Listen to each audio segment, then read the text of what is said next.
Salut les peintouilleurs, bienvenue sur ce nouveau tuto de peinture qui sera dédié aujourd'hui à la peinture d'un tissu façon bure. L'idée sur ce tuto, c'est donc de vous montrer comment donner à votre tissu une impression un petit peu de douceur, de molletonné. Comme on peut le voir, vous voyez, tout simplement sur le chiffon là, que Marie m'a confectionné pour les tutos, là, pour que je puisse arrêter de gaspiller du papier absorbant. Donc c'est un peu ça, c'est comme de la laine, comme un doudou, le petit pull qu'on a tous à la maison, qui est bien doux, qui est bien chaud, qui est souvent bien moche, mais qu'on aime bien parce qu'il est bien, parce qu'il est bien confortable tout simplement. C'est ce que je sais essayer de faire sur cette figurine, avec d'un côté un tissu là sur le bas très texturé, très géométrique, donc j'ai fait des éclaircissements vraiment raides pour donner vraiment cet aspect limite un peu cassant, en tout cas plissé. Et au contraire, sur les manches, sur la chemise, vous voyez, j'ai fait des dégradés plus doux et j'ai un peu tapoté avec un petit pinceau pour donner de la texture et pour donner cet effet un peu laine, un peu molleton. C'est pour ça que j'ai appelé ce tuto robe de bure en fait. Même si ce que je vais vous montrer aujourd'hui, c'est peut-être pas forcément la couleur d'une robe de bure. En tout cas, c'est toujours pareil, hein. Si on regarde un peu sur internet, si on cherche dans la littérature, les robes de moine sont en bure plutôt marron, on va dire, dans ces marrons-là, mais on trouve des robes de bure et des vêtements en bure de différentes couleurs. Donc aujourd'hui, je vais plutôt vous montrer quelque chose de clair comme ça, et je vais surtout vous montrer comment donner cette petite texture douce qui va bien.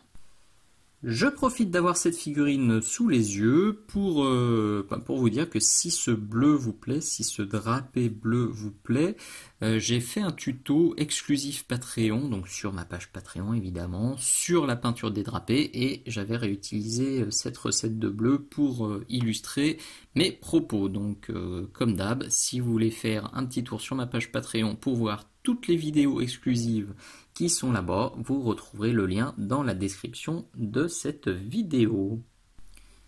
Voilà notre cobaye du jour, c'est une sorte de pagne avec des plis qui sont vraiment bien marqués. Donc vous voyez sous la lampe là déjà on voit déjà bien le travail des ombres et des lumières qui va être super intéressant à traiter. Donc en lumière zénitale on voit bien que ce pli là va être très clair et qu'en dessous on va avoir un truc intermédiaire et là une zone très foncée.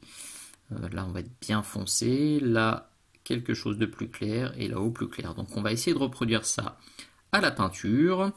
Au passage, un grand merci à Alexandre pour les rabios qu'il m'a envoyés. Ça va être super utile pour les tutos. Si comme lui, vous avez des rabios, des figurines qui ne vous servent plus à la maison, n'hésitez surtout pas à m'envoyer un petit message via le formulaire de contact du blog. Comme ça on pourra en discuter, je vous en débarrasserai bien volontiers. Donc le lien du blog, évidemment, il est dans la description de la vidéo. Donc j'ai sous-couché ce pagne en Corax White de chez Citadel Games Workshop. J'ai ensuite mis 2 couches de Zandri Dust légèrement diluées. Il y avait à peu près une goutte de peinture pour une goutte d'eau.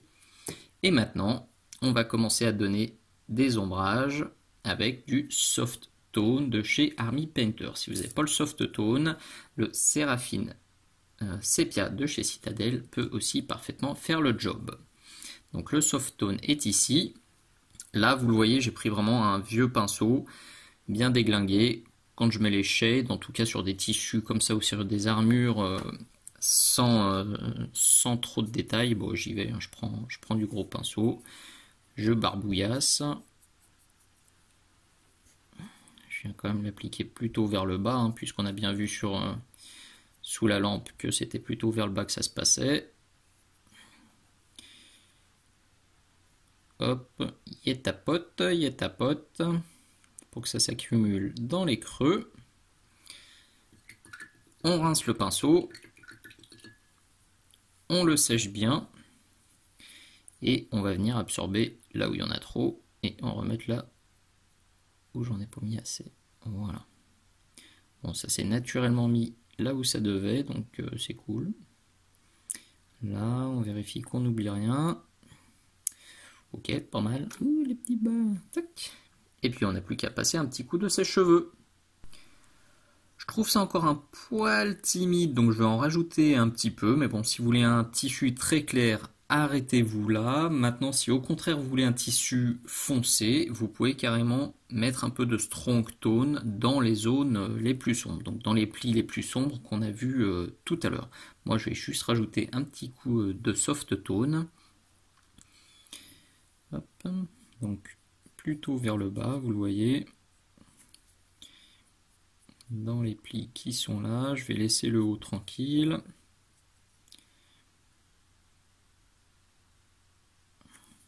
On me demande souvent pourquoi j'utilise les shades Army Painter plutôt que les Games Workshop. J'avoue que j'ai commencé avec les Games Workshop, je les ai beaucoup utilisés et j'ai eu quelques petits soucis dans les ombrages. Ça arrivait parfois que je me retrouve avec un voile blanc dans les ombrages. Alors je vous parle de ça, c'était il y a quelques mois. Je ne sais pas si ça apparaît encore, s'il y a encore ce genre de problème. C'est vrai que depuis j'utilise les Army Painter, j'ai pris l'habitude parce que j'ai jamais eu de problème de voile blanc. Donc c'est pour ça que j'ai opté pour ça. Maintenant, si vos shades Citadel Games Workshop fonctionnent et vous font pas de voile blanc, vous pouvez les utiliser. Le Strong Tone est très très proche du Agrax Earthshade. Et le Dark Tone Army Painter est très proche du Null Oil. Donc faites comme bon vous semble, surtout si le résultat vous convient. Hop là, donc là j'en absorbe encore un petit peu. Vous voyez, là je l'ai un peu plus orienté quand même, hein. J'y suis allé moins cochonou. Peut-être un peu violent sous cela. Hop là. Allez, encore un coup de sèche-cheveux. Ça me semble déjà bien mieux comme ça. Donc maintenant je vais lisser et redéfinir un peu mieux mes ombres, parce que même si j'ai un peu orienté mon shade, il y a quand même des trucs qui sont partis un peu là où ils voulaient. Donc ce que je fais, je vais sortir du Terre Mat de chez Valero. Hop. Donc là cette fois je sors un meilleur pinceau, je suis sur du DaVinci Maestro en taille 1. Pour rappel, toutes les peintures que j'utilise, elles sont dans la description de la vidéo, avec le lien qui vous emmène soit sur la boutique Mini Socle quand c'est des peintures que je propose, soit sur la boutique Philibert grâce à ce lien d'affiliation. Si vous passez par là, et ben ça me fait bien plaisir parce que ça me permet d'avoir un petit bon d'achat sur la boutique Philibert. Ça change rien pour vous, mais la boutique me crédite d'un petit bon d'achat chaque fois qu'on utilise les liens que je note dans la description. Donc là, vous voyez, c'est du très classique. J'y vais légèrement diluer et je tire, je pousse mon pigment pour renforcer mes ombres. Les shades ont aussi un petit rendu très légèrement satiné. Perso, je déteste ça, donc très souvent, même pour de la peinture rapide, je viens reprendre une ombre d'une couleur qui est proche du shade et je repasse légèrement dessus. Juste de passer un voile dessus, ça va suffire à matifier l'ombre et à virer le petit côté satiné. Maintenant, ça c'est vraiment un peu une lubie perso. Je déteste les zones qui brillent,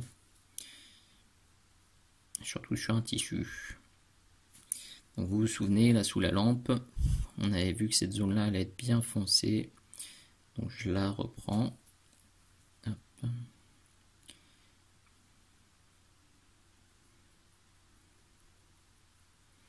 Pour l'instant, c'est du drapé ultra classique. Après, on va s'affairer à lui donner la texture toute douce, on va dire la texture un peu laineuse.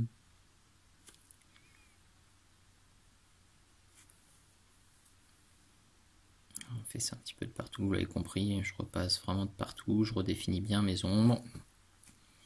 Bon, cette étape-là, si vous êtes sur de la figurine de jeu, c'est pas indispensable, soyons honnêtes. Là, je pinaille.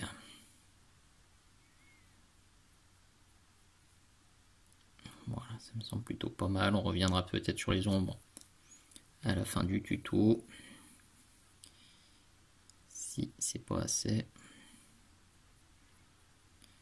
C'est aussi comme je l'explique vraiment bien dans le tuto sur les drapés là que je vous ai montré, le tuto exclusif Patreon, il faut adapter sa peinture, il faut adapter les ombres et les lumières à la forme du tissu. Là, on a vraiment quelque chose de très violent, on a vraiment des plis qui sont très marqués. Sur le petit copain de tout à l'heure, vous voyez, c'était beaucoup plus progressif, donc j'ai des dégradés qui sont beaucoup plus doux. J'ai pas un truc très foncé, puis un truc très clair. J'ai vraiment quelque chose de très progressif. Ça dépend du rendu de matière que vous voulez, ça dépend de la sculpture, ça dépend aussi de l'intensité de la lumière que vous voulez rendre. Donc c'est des questions qu'il faut se poser.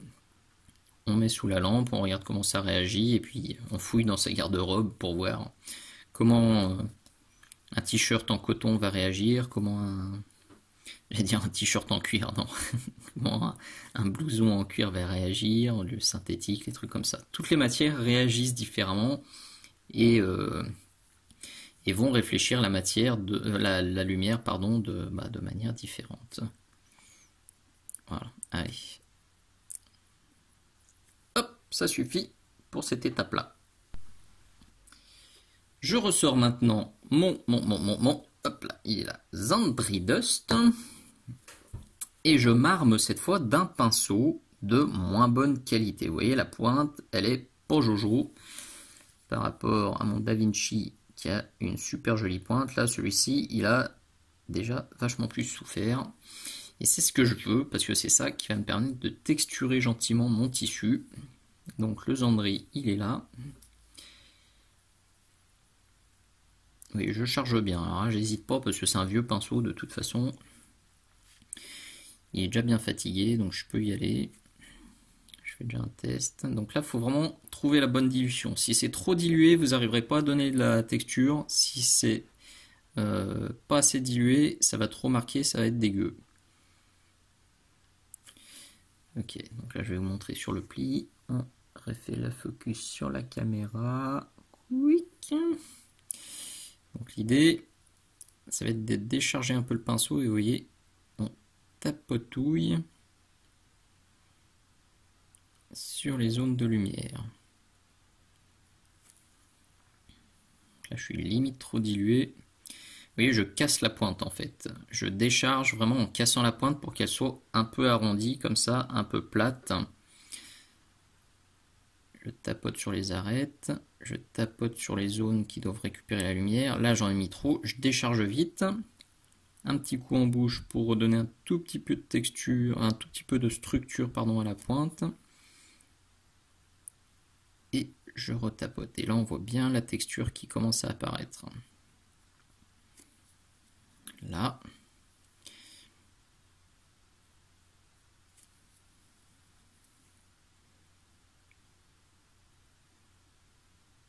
On peut mettre, vous voyez, je mets une goutte là, et je vois que je peux la tirer, soit je la laisse vraiment très concentrée comme ça va me faire la texture très marquée, soit une fois qu'elle est posée, je la tire comme ça pour la lisser, je décharge encore, j'en remets autour. Vraiment, on peut s'amuser. Quand on a trouvé la bonne dilution et qu'on a un pinceau qui va bien pour faire ça, c'est du bonheur. Je décharge encore. J'ai toujours pas remis de peinture, hein. Vous avez vu, quand on a un bon réservoir, quand on a un pinceau avec un bon réservoir, il n'y a pas besoin de remettre 15 fois de la peinture. C'est pour ça aussi qu'il faut des pinceaux qui sont assez gros. Je vois souvent des élèves ou des peintres qui utilisent des micro-pinceaux en se disant parce que la figurine est petite, il me faut un petit pinceau. Oui mais non, c'est pas toujours vrai. Parce que les petits pinceaux, forcément, ils ont des mini réservoirs. On peut pas charger en peinture. Et du coup, ce genre d'effet, ce serait super galère à faire parce qu'il aurait déjà fallu retourner 15 fois sur la palette. Alors que là, je m'amuse. J'ai pas besoin d'y retourner. Et mon effet, il vient tout seul. Ça, c'est vraiment quelque chose de très important. Après, je juge pas, je vous jette pas la pierre. J'ai moi aussi commencé au début avec des micro-pinceaux parce que j'étais persuadé qu'il fallait des micro-pinceaux pour peindre des micro-figurines. Et j'ai découvert sur le tard que non.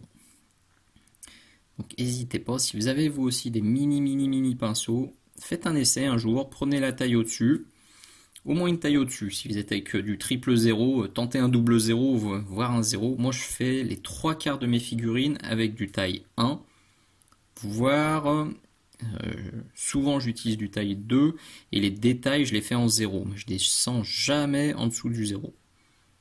C'est rarissime, c'est pour faire des yeux ou vraiment du micro battle damage, ou là où il faut un pinceau qui est peu chargé en peinture et il faut une pointe ultra fine.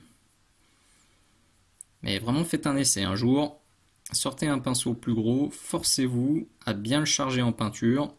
C'est pareil, si vous avez un pinceau très gros mais que vous prenez une micro pointouillette de peinture, ça compte pas, c'est de la triche.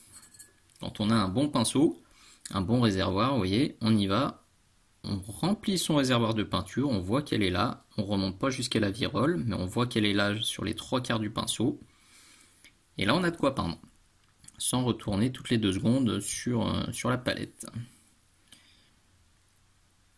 Bon, je cause, mais vous voyez ce que je fais, hein. De toute façon je suis en train de redonner de l'éclat, je reprends mon Zandri, je donne ma texture. Il n'y a plus qu'à... Enfin, il faut faire ça jusqu'à ce que ça vous plaise, hein, tout simplement.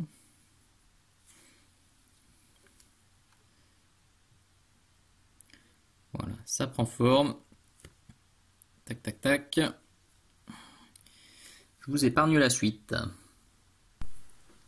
Si vous galérez un petit peu sur certaines zones pour bien lisser votre dégradé, même si là on ne cherche pas un dégradé parfait, c'est possible qu'en repassant immédiatement le Zandri Dust sur votre drapé, enfin sur votre tissu qui est déjà un petit peu, qui est déjà bien ombré même par le passage du shade, vous pouvez être embêté. Donc si ça vous arrive, parce que ça m'est arrivé, vous voyez, là je suis en train de me faire un mélange 50% Zandri, 50% Termat.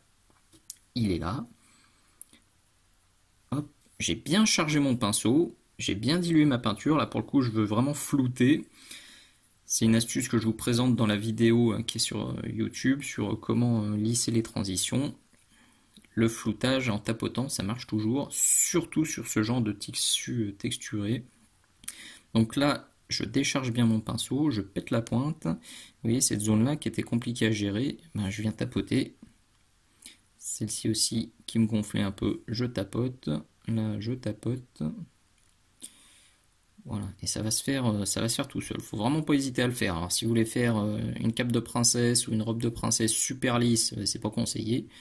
Mais là, franchement, pour rendre une texture laineuse, une robe de bure, là c'est cadeau. C'est le jour où vous pouvez tester le tapotage sur les zones intermédiaires.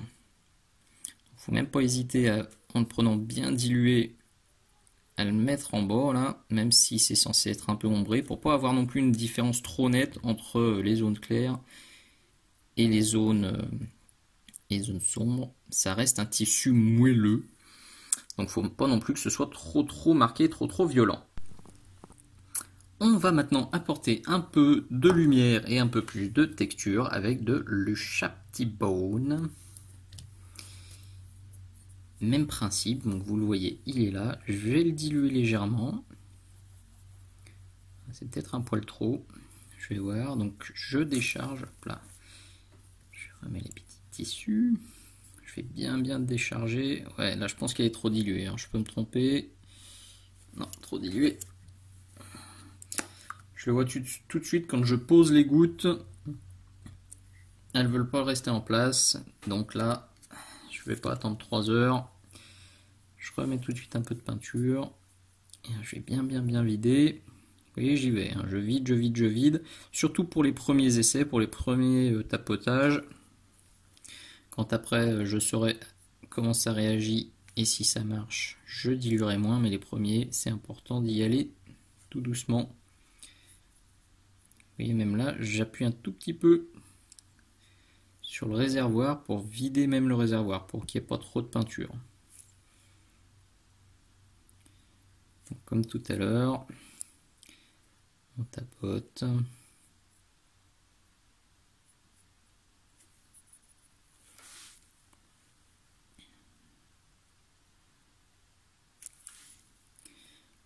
cette zone-là, là, surtout qui est importante.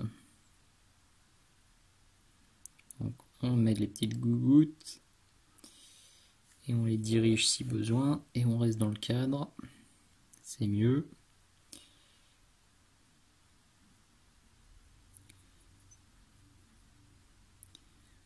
Là on reprend ça aussi, de toute façon je vais reprendre tous les plis plus nettement. En fait bien gaffe de ne pas repasser entièrement sur les zones de Zandri Dust, hein. Le but c'est qu'on voit encore le Zandri Dust. Évidemment là on va vachement limiter la zone d'éclaircissement, en particulier sur le haut, vous vous en doutez bien. Donc là j'ai dégrossi, ensuite je ressors un plus petit pinceau.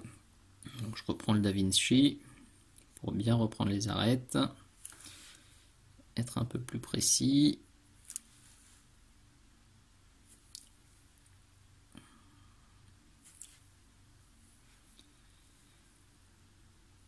Avec le Da Vinci, je peux me permettre de prendre de la peinture un peu moins diluée, puisque évidemment j'ai plus de contrôle, ça me permet de reprendre ça. Les bas des petits trous là, c'est un slip de bure qui a été mangé par les mites. Hop.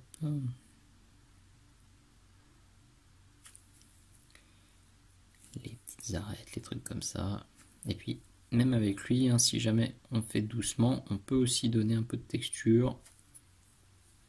Il faut quand même y aller soft parce que bon, là on veut pas déglinguer la pointe de son bon pinceau, c'est pas le but.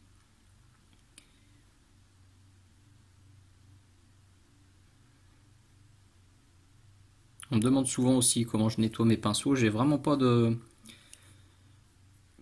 méthode ni de rituel spécial ni magique. Je me contente de les laver avec de l'eau savonneuse tout simplement. Ce qui est important en fait c'est le geste. Je fais une mini parenthèse. Vous voyez ce que je fais? Je mets une petite noisette de savon dans ma main, je mets un petit peu d'eau et en fait mon pinceau je viens le frotter comme ça. Je le frotte pas comme ça sinon je vais déglinguer les poils. Il faut pas écrabouiller la pointe non plus. En fait juste je pose la noisette et je viens tourner le pinceau comme ça dans la noisette. Je rince avec de l'eau et je refais ça une ou deux fois tout simplement. Je fais jamais plus que ça. Avec du savon pour les mains. Alors je sais qu'il existe des savons spéciaux pour les pinceaux qui a priori ont l'air de très bien fonctionner, mais j'avoue que moi je les utilise pas et que j'ai jamais testé, donc je peux pas vous donner mon avis à ce sujet. Et on m'a demandé un tuto nettoyage de pinceau, mais j'avoue que bah voilà, je l'ai fait. Il a duré 2 secondes. Non, je pourrais pas tourner un tuto entier à ce sujet parce que j'avoue que voilà, je fais pas de truc vraiment trop spécial. C'est plus ce qui est important, c'est la régularité et puis essayer de pas trop tremper son pinceau dans la peinture. Quand je sors la peinture d'un pot, j'utilise un vieux pinceau. Quand je fais mes mélanges, j'utilise un vieux pinceau. Vraiment le bon pinceau, je le réserve au travail, à son travail quoi. Je l'utilise pour faire des dégradés, pour faire des trucs propres. La Formule 1, on l'utilise pas pour aller faire les courses. C'est original quoi. Bon, vous le voyez là aussi, je vais finir par couper.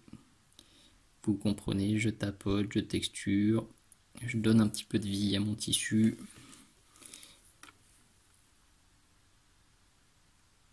Et je m'arrêterai dès que j'aimerais bien.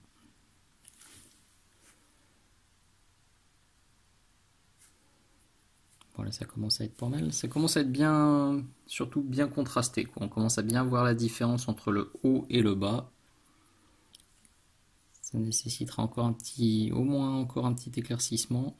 Mais en tout cas, là, on commence à bien voir la lumière globale avec une zone haute qui est bien claire, une zone basse qui est bien foncée et des éclaircissements très clairs en haut et des ombrages plus foncés en bas. Si vous voulez rester sur quelque chose d'assez sombre, je pense que vous pouvez vous arrêter là. Personnellement, vous me connaissez si vous suivez la chaîne. Attention, vous avez 3 secondes pour deviner avec quoi on va finir les éclaircissements. 3, 2, 1, C'est gagné, c'est du blanc cassé, c'est le Off-White de chez Valero dans la gamme Game Color.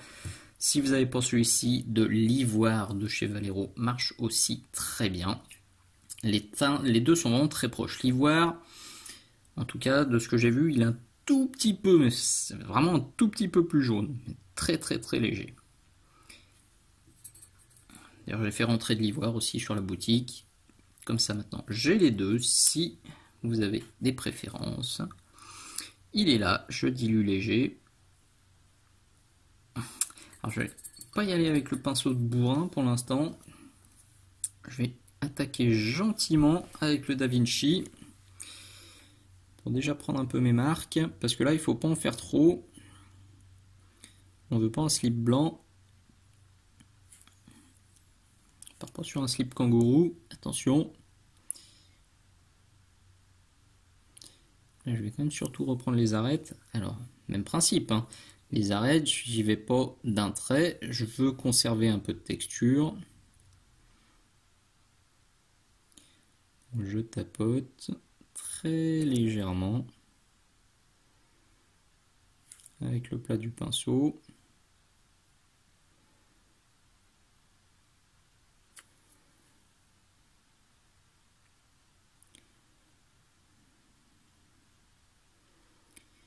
Et je me tais pour m'appliquer. Oh, je sors encore du cadre. C'est pas possible aujourd'hui.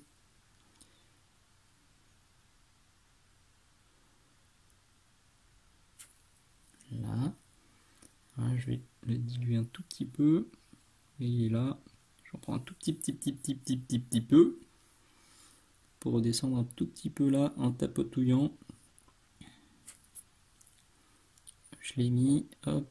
Je rince le pinceau, je l'ai bien déchargé et j'ai flouté. Je pense que ça suffit. Tac, tac, tac. Alors je vais pas reprendre toutes les arêtes, je vais juste reprendre les arêtes du haut, et comme ça. J'ai remarqué toutes celles du bas avec le Zandri.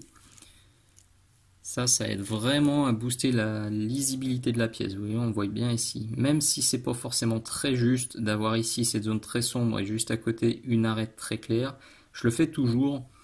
Ça marche, je trouve, super bien pour booster la lisibilité, tout simplement. Ça démarque bien les différentes zones. Et si en plus, à côté de ça, vous avez un lining foncé, sur une figurine de jeu, vous posez ça sur la table de jeu, même à 2 mètres, on arrive bien à délimiter les différentes zones. Et sur une figurine d'expo un peu complexe, et ben là aussi ça aide vachement. Donc c'est quelque chose que je fais très volontiers et très souvent. On va reprendre le dessous là. Alors pareil, je vais retaper un peu dans ma zone. Alors là, je ressors le pinceau caca. Je dilue. Donc là je le rince bien et hop là je mets un tout petit coup en bouche pour quand même affiner un tout petit peu la pointe et venir apporter un peu plus de lumière ici. Et plus de lumière ici. Ça reste soft. Vous voyez, je descends pas trop bas, je descends un tout petit peu pour apporter la texture. Mais c'est tout. Bon, ça commence à avoir de l'allure. Ok, bah écoutez, je continue ça tranquillement. Et on devrait s'approcher de la fin. Voilà, après tapotage et léger texturage sur les lumières, bah écoutez, le résultat me semble plutôt sympatoche. Alors quelque chose d'important aussi, ce pli là, si vous regardez sur la séquence précédente, il était vachement marqué, il était comme ça, il était bien marron, c'était le shade du début. Je l'ai vachement adouci en reprenant, en tapotant un petit peu de Zandri Dust. Pourquoi j'ai fait ça? Tout simplement parce que je veux que mon tissu ait l'air mou. Tout bêtement, hein, c'est ce que je vous dis depuis le début. Et quand on fait des ombrages et des plis trop marqués, en fait ça casse un peu cet aspect de tissu mou et on se retrouve avec un truc trop anguleux, hein, typiquement comme on l'a sur celui-ci. Et c'est exactement pour ça. Je l'avais fait aussi sur celui-ci, en fait, vous voyez. autant quand on a des plis très nets comme ça, j'hésite pas à avoir, vous voyez, un trait noir ici et à côté un trait très clair. Et j'avais fait ça parce que vraiment je voulais un tissu qui ait l'air vraiment très plissé. Genre, comme quand on a mis une belle chemise et on a oublié de la repasser, c'est plein de plis, donc on peut faire quelque chose d'assez marqué, mais quand on veut faire un tissu plus mou, plus doux, il faut avoir des dégradés qui sont plus doux et des traits, des ombrages qui sont pas trop violents. Vous voyez, c'est exactement pour la même raison que ici, cet ombrage qui est là, ce pli, je l'avais repassé avec du clair, et ici aussi. Celui-ci, je l'avais laissé foncer parce que ça se justifiait, parce qu'il était très profond, mais du coup, c'est pour ça que, hop, je refais ma pointe, que ce pli-là, je l'ai quand même rééclairci un petit peu pour pas que ça me fasse un truc trop marqué. J'ai aussi vachement hésité à rajouter des nuances. J'ai posé la question sur Facebook, hein, comme chaque fois que j'ai des doutes, et j'ai eu beaucoup de réponses très différentes. Il y a eu du vert, il y a eu du jaune, il y a eu du bleu, il y a eu du violet, etc. Il y a vraiment eu tout. Et en fait, après réflexion, je me suis dit, ok, mais en fait, c'est tout à fait logique. Juste un tissu comme ça, c'est typiquement le genre de matière, le genre de pièce qu'on va nuancer en fonction de ce qu'on a autour. Sur la figurine, là, sur mon Hiroshi Xelem, j'avais rajouté un tout petit peu de bleu marine foncé dans les nuances. C'est vraiment très très léger, la caméra ça se voit même pas. Parce que là, j'ai du bleu marine foncé. Là, typiquement, avec votre slip, alors là j'ai un slip en plus, mais si vous avez vraiment une robe de bure, ou une longue robe, ou une tunique, quelque chose qui traîne par terre, la première idée pour les nuances, ça sera la couleur du socle. Si le tissu traîne dans un socle ocre, ou rouge, ou vert, mettez cette couleur sur le bas, tout simplement.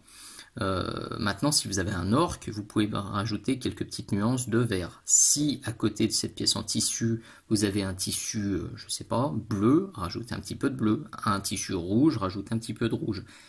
Toujours, toujours, toujours avec parcimonie, je vous le répète souvent, les nuances, c'est très dilué, c'est progressif.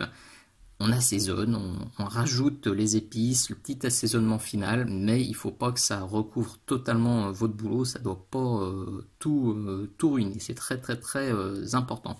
C'est une des nuances que j'aborde dans ce tuto-là, sur le Nomome magique, où je pars d'un Nomome classique, comme on le voit sur cette photo là, et en fait en rajoutant des nuances, progressivement je modifie totalement le résultat final. Donc ça c'est un truc qui est vraiment super important à garder en tête. Donc là clairement c'est open bar, faites-vous plaisir. Moi je rajoute pas de nuances pour celui-ci, pour une fois. Et ben comme ça va vous inciter, ça va vous inviter, vous donner envie, j'espère, de faire vos propres tests et de rajouter quelques petites nuances en fonction de la figurine sur laquelle vous aurez utilisé cette recette. Et nous voilà au bout de ce nouveau tuto. Comme d'habitude, j'espère vraiment que cette recette vous aura plu, qu'elle vous sera utile, que vous pourrez la réutiliser sur vos figurines de jeu, sur vos armées ou sur vos figurines d'exposition. Ça peut tout à fait faire le job si ça vous plaît. Le plus important, c'est le petit pouce vers le haut qui fait du bien à la chaîne et qui fait plaisir au peintre qui est derrière sa caméra. Le partage, le commentaire sympa, le petit mot d'encouragement, tout ça, c'est toujours très très bon pour le moral. Et si vous voulez me filer un petit coup de main, un petit coup de pouce à la chaîne, pour les tutos, pour mes projets perso, vous avez plein de façons de le faire dans la description de la vidéo. Pour des rabios, pour du soutien avec les liens affiliés et évidemment pour la chaîne Patreon, puisque cette vidéo c'était de nouveau une avant-première Patreon, donc tous mes abonnés ont pu la voir 3 mois avant tout le monde. Le lien est juste là, il est dans la description, donc vous pouvez aller faire un petit tour. Ça c'était une avant-première. Vous avez évidemment aussi toutes les vidéos exclusives qui sont uniquement sur ma chaîne Patreon, donc qui ne viendront jamais sur YouTube. À l'heure actuelle, il y a déjà 15 vidéos exclusives, donc logiquement, comme il y en a une nouvelle tous les mois, quand celle-ci, cette nouvelle vidéo sortira, il y en aura peut-être 16. Ou non, il y aura peut-être même, quand elle arrivera sur YouTube, il y en aura probablement 17. Voilà, tout ça, c'est noté dans la description. Vous avez un lien pour retrouver tous les sujets exclusifs si vous voulez regarder la carte avant de faire votre choix. Merci d'avoir regardé ce tuto jusqu'au bout. Je vous dis à très bientôt. Ciao, ciao!